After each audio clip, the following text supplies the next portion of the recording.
Wilgen Mark Redding.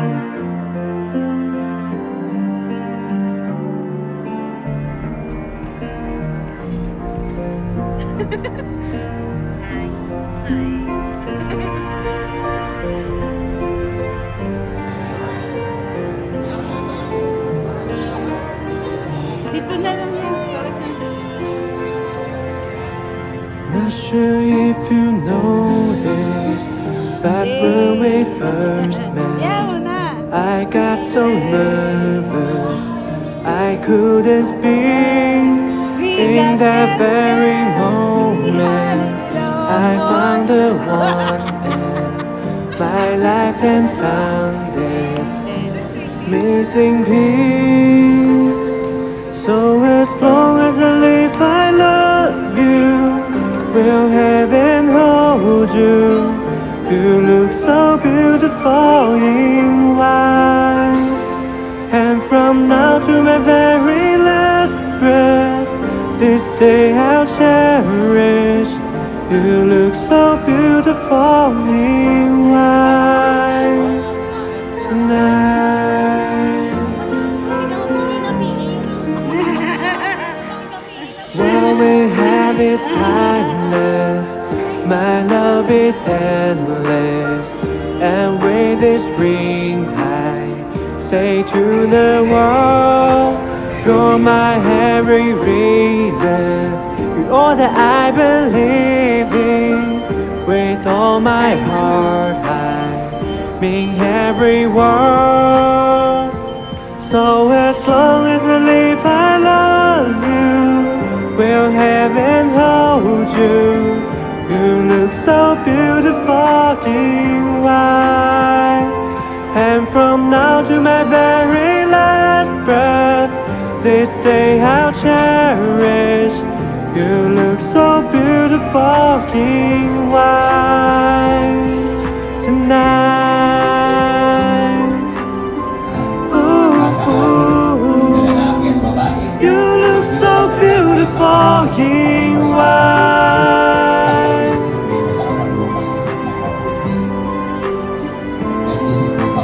Na na na na, so beautiful in white tonight. If I don't, it's what our future holds. I hope she has her eyes, finds love like you and I did. Yeah. And when she falls in love, we'll let her go. I walk her down the aisle. She looks so beautiful in white.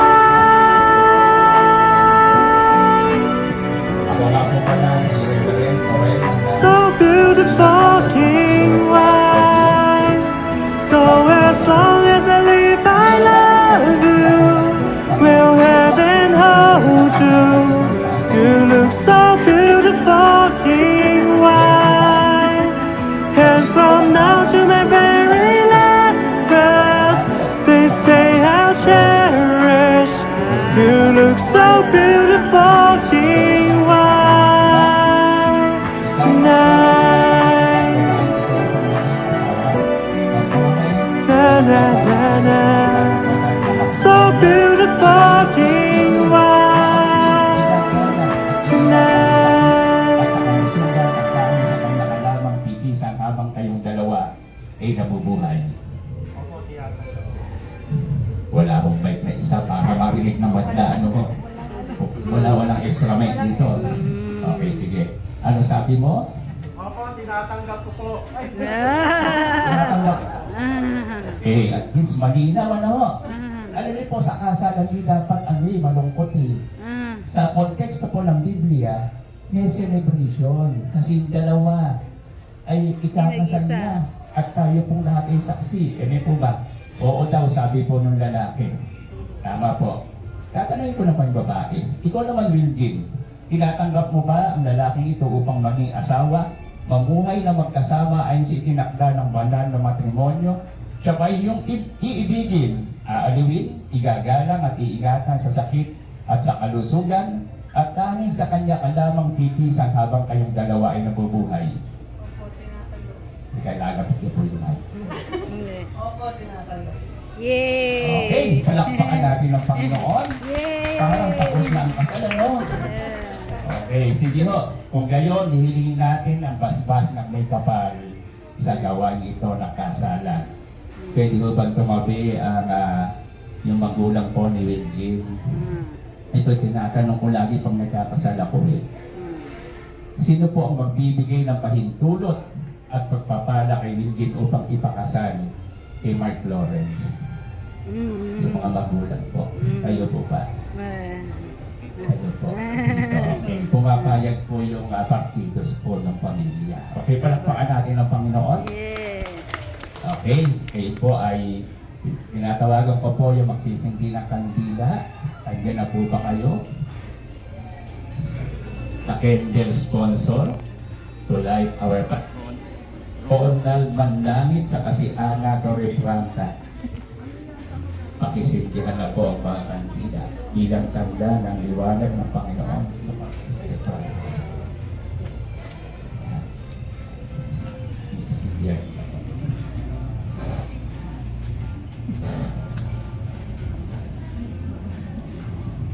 Dito ka na. Hindi po kaya. Oh, dito ka para makapwesto ka. Hindi po kaya para may picture. Hmm? Hindi, naka-video din ako. Naka-video ako.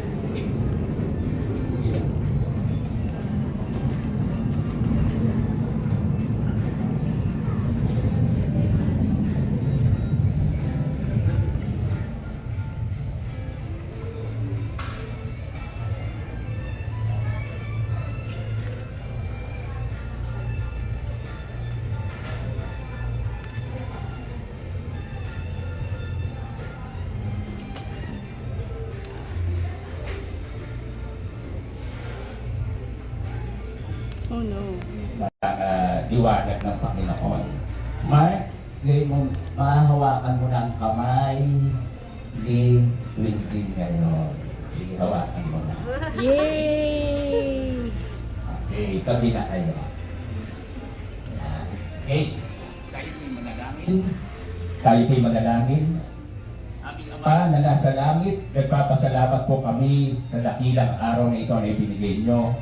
At sa pangalan po ng iyong anak na si Jesus at sa kapangyarihan ng banal na Espiritu Santo, kami po'y nagagalak na maging saksi at maging pagpapala po sa dalawang mag-asawang ito, ikakasal na ito.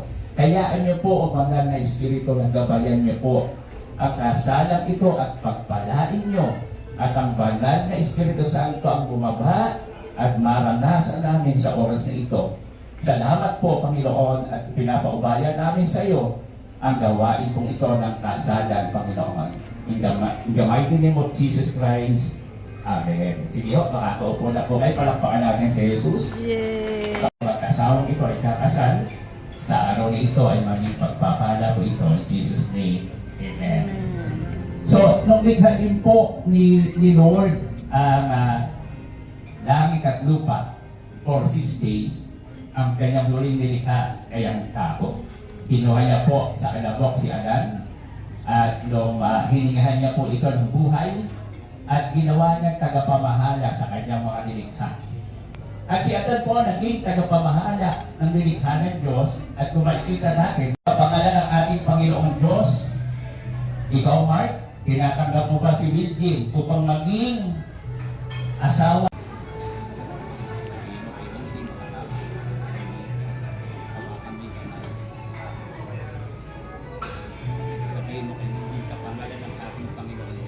Sa pangalan ng Panginoong Diyos, tinatanggap kita, Wilgin, upang maging aking asawa. Upang makasama at hawakan ka.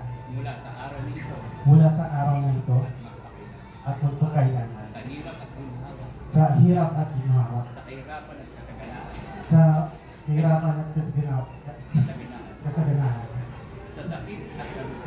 Sa sakit at kalusugan. Upang mahalin at alinsunod sa banal. Ang kautusan ng Diyos. Ito ang aming taus-pusong Ito ang aking taus-pusong pangako sa iyo. pangako sa iyo.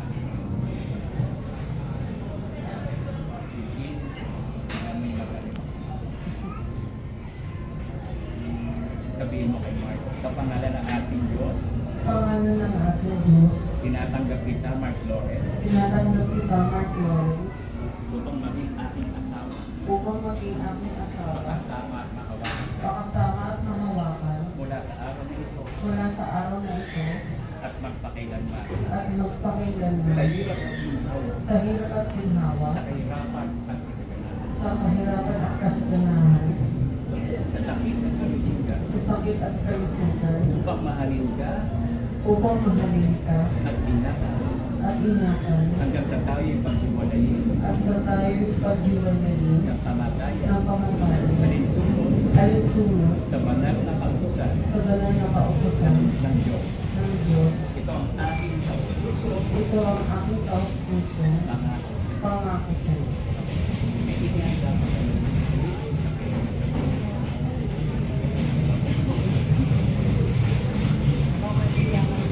Okay. Mark, mahalaga kasi ito eh. Sumunod kayo sa akin yung sinabi. Pero, sa oras na ito, meron ka bang sasabihin kay Virgin na alam sa puso? Ah, maiyak. Iyak na. Masasabi ko yan. Mahal na mahal kita eh. Natanggap ko na yung greatest gift ng mula sa Diyos.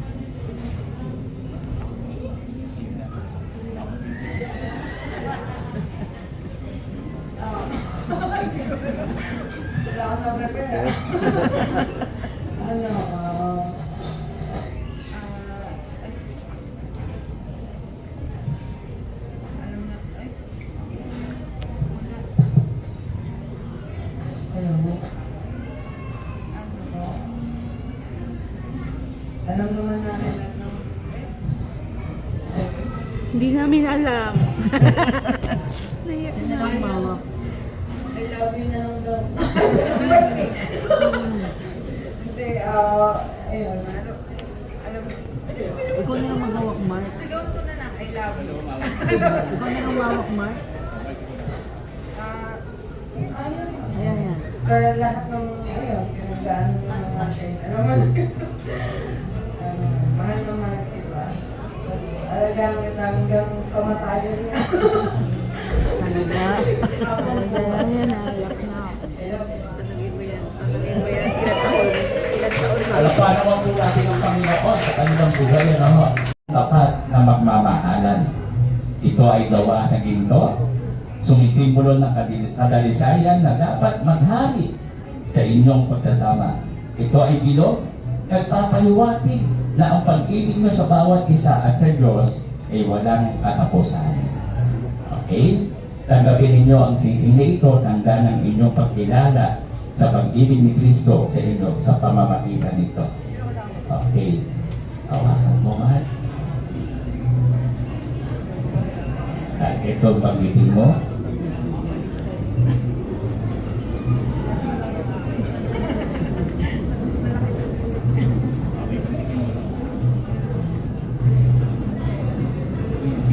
Virgin, binibigay ko sa'yo ang sinasing na ito bilang tanda ng aking dalisay na pag-ibig sa'yo. Magpapakasal ako sa'yo sa pangalan ng Ama, ng Anak, at ng Espiritu Santo. Amen. Sino po yung sa Endel po? Sa Endel kanina. Okay. Punta po kayo dito para hindi mo mahirapan yung mag-asawa kasi ang hirap magsuot ng singsing na hawak po yung mic. Halika. Yung dalawa po asa na yun. Si Roland sa kasina. Dapat pala may extra. Okay. Dito lang po kayo sa tabi. Yung babae po dito. Mark, dito ka. Dalawa natin.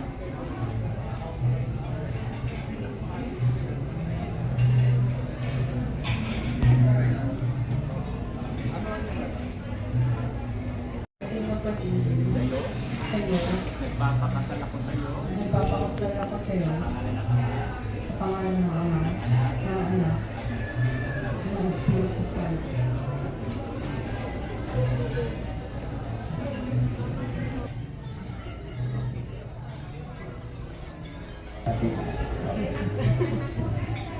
Okay, ang aras po mga kapatid, ay simbolo ng pagpapalang nagmumula sa Diyos. Ito ay binibigay ng lalaki sa babae bilang isang pangako na ang lahat ng kanyang ari-arian at tinatangkilik ay magiging pag-aari ng nilang dalawa. Ito rin ay isang pangako na mula sa araw na ito, ang lalaki na agtatangkilik sa babae. At buong pagsisikap na bubuhayin niya ang babae, tanggapin ninyo ang simbolo ng pagpapala ng Diyos. Okay.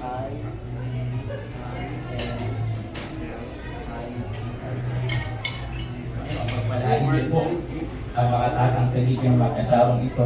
Ibigay niyo po ang pamilyang ito, Panginoon, at ang lahat ng mga pagpapala, Panginoon, ay gawin niyo po sa kanila. Sa pangalan ni Jesus. Amen.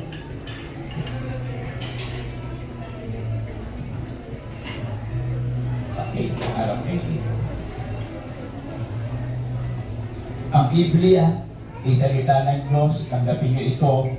Ang kaloob na ito ay bilang matibay at matatag ang pundasyon ng inyong pagsasama. Now, ito'y pag-iilaw ng inyong tahanan at bukal ng kalakasan at pag-asa. Inyong gabay sa araw-araw sa inyong buhay at sandigan ng inyong pagmamahal at tandaan natin ang salita ng Diyos ay mahalaga. Kung may problema kayo, basahin niyo ito. Kakausapin kayo ng Diyos. Magiging ilaw ito at sandigan ng inyong pagsasama. So, tanggapin niyo ang pagpapala ng salita ng Diyos. Okay, I pray, Father, in the name of Jesus, na ang salita mo ang maging ilaw nila sa kanilang pagsasama at magiging pundasyon ng kanilang pag-iibigan. Pagpalain niyo po, Panginoon, ang dalawang mag-asawang ito. Bigyan niyo po sila ng revelation at kapakayagan sa inyo. Hayaan niyo po na ikaw ang patuloy na malulahati sa kanilang buhay sa pangalan ni Jesus. Amen. Okay. Sige, pwede kayo makaupo. At pagpapasabok ng babae sa kanyang asawang lalaki, sapagkat siya ang tulo ng kanilang bubuing pamilya. Ang lalaki ang tagapagtanggol at mag-iingat sa kanyang asawang babae. Tingnan niyo po yung simbolo po nito, nasa balikat ni Mark, yung geno, at di naman babae nasa ulo. Tanda na ang babae, tatangkilikin mo na siya ngayon, at ang babae naman ay magpapasakop sa iyo, Mark. At simula sa araw na ito, ikaw magtatanggol, mag-aalaga na sa babaeng iyong tirang. Okay, Mark?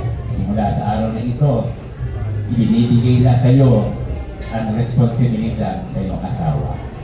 Okay? Tinatawag mo po yung kordon.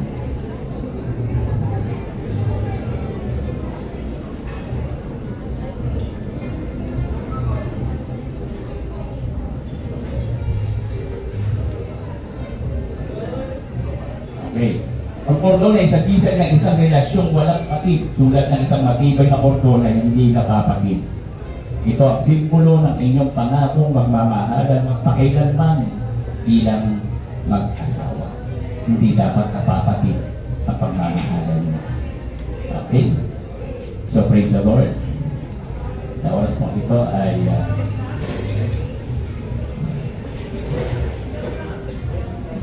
kayo ay papipirmahin ko na.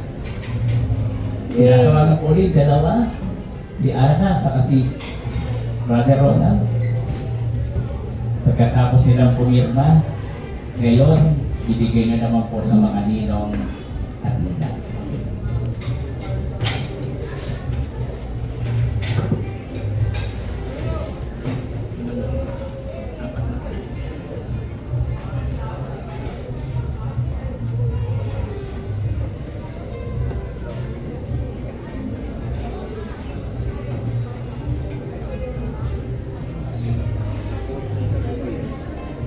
Sino hindi kaya? Parang matagal-tagal pa yata. Ito, gawin nyo itong pag-alala sa akin. At pagkatapos Kayo pa rin talaga, ninang talaga kayo ha. Since yung mga ninong at ninang din po, punta po kayo dito sa likod nila. Ipapanalangin po natin na mag-asawang ito. Hawakan niyo po sila, ipatong niyo po sa balikat ang inyong mga kamay bilang tanda ng pagbabasbas at panalangin. Sige po, ipatong niyo po yung kamay niyo. Ayan. Okay, sige, hawakan niyo po. Maganda ha, may hawak yan. Hawakan niyo po. Okay. Panginoon, sa oras na ito, aming Ama, ikaw nga po ang nagtakda na kasalang ito. Inihiling namin ang pagpapala po ang igawad niyo po sa mag-asawang ito. Ingatan sila at patuloy na kalingain. Bigyan niyo po sila ng kalakasan araw-araw at ang bigkis ng iyong pag-ibig ang patuloy nilang maranasan, Panginoon. Kaya niyo po ang pagpapala na mula sa iyong trono, Panginoon, ang maranasan nila at sa kanila magiging supling, Panginoon. Ikaw nga po magbigay sa kanila na makadiyos at may takot sa iyo na mga anak. Kaya niyo po sila'y patuloy na tumingin sa iyo at manalig sa iyo. Ang dalawang ito ay balutan niyo po ng inyong proteksyon at banal niyo pong dugo. Pinagpala niyo po ang asawang ito, Panginoon, sa pangalan ng Ama, ng Anak, at ng banal na Espiritu. Amen. Amen. Salamat po. And why? Yay! Okay, magharap kayong dalawa.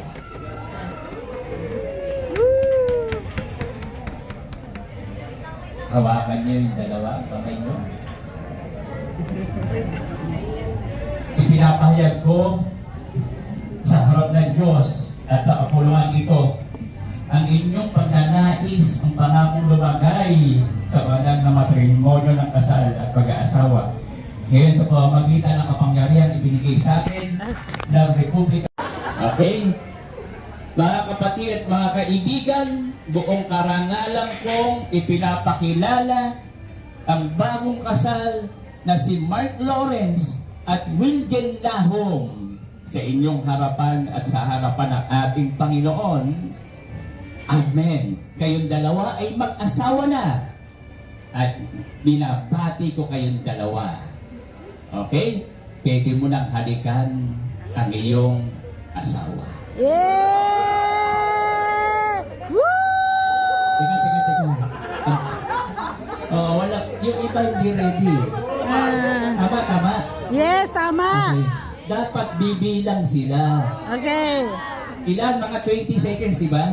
Yeah. Okay, sige. Okay. Okay, 10 seconds lang, okay. Kasi yung iba, pinaka-moment nyo yan. Yeah. Okay, ngayon, 10 minuto, bibilang kayo ha. Para may picture, okay. 1, 2, you now will kiss the bride. Yeah! Teka. 2 segundo lang yun. Yung iba hindi pala. Tama. Tama. Okay, last na. Bilisan nyo! Gutom na kami! Okay. You may now kiss the bride. Yeah!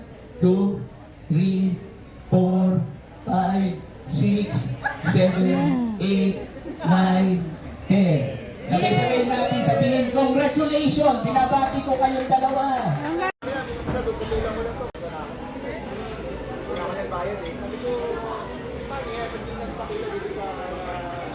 Ah, ang daming pakinuhan natin. Hindi masarap? Kanina to? Ako ba to? Sa'yo to? Ito ko kaliente?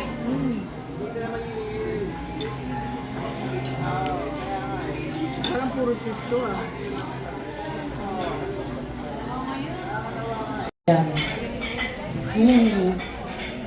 Dapat pinalagyan ng pera. Mabait pa yun, no? Mabait. Mabait pa.